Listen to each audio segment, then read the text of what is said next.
Hi everyone, here we've got ZTE Axon 11 5G, and let me show you how to remove and then add a Google account to this device. So first of all, let's get into the settings.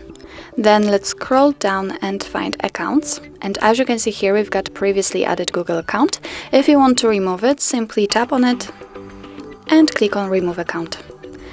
Click on remove account again, and as you can see, it disappears. In order to add new one, simply click on add account. Let's choose Google. Make sure that you're connected with the Wi-Fi or any other internet source. And at this step, you can either create a new account if you do not have your own, or simply type your email or phone. So let me do this.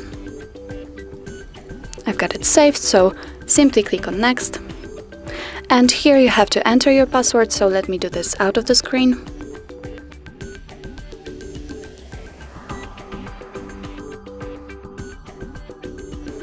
Okay, after that, click on next.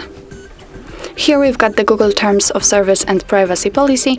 If you want, you can tap on them and read all of the info. Click on I agree.